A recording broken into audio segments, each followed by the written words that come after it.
Народ заждался.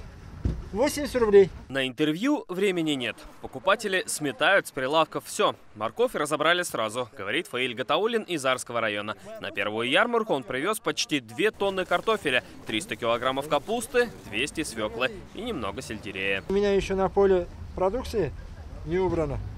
Как бы приехал сегодня, народ как бы тоже раздашь. Вся душа там. Спрос высокий на яйца, молочку и мясо. Продавцы говорят, что настоящий ажиотаж начнется через 2-3 недели. Самую мощную неделю через 3 начнется, и до Нового года будем надеяться, что народ будет ходить.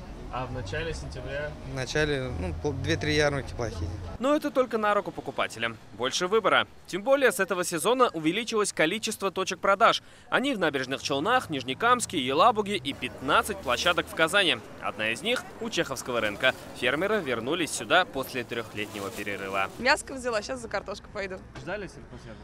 Да, ее давно не было здесь, на Чеховском. Она раньше спускалась вниз, в другом, месте. Мне туда было неудобно. Просто мы поехали на Авангардную, мимо проехали, думаю, давай мужу говорю, давай зайдем. Купили, видите, приобрели 2 мешка картошки. На главной площадке в агропромпарке тоже ажиотаж. Сегодня с продавцами и самозанятыми общался уполномоченный по правам предпринимателей России Борис Титов. У одного из самозанятых московский гость приобрел сувениры. И в Ростове, Краснодаре, российские, иркутские, в Владивостоке. В общем, везде мы пытаемся побывать на рынке.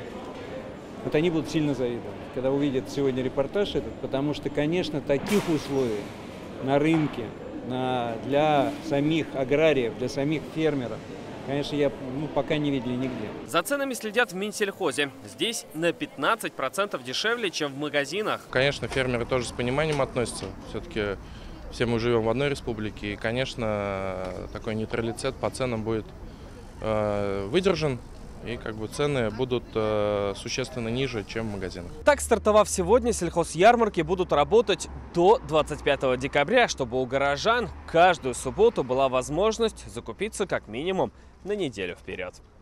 Салават Мухаммадуллин, Алмазиадинов, ТНВ, Казань.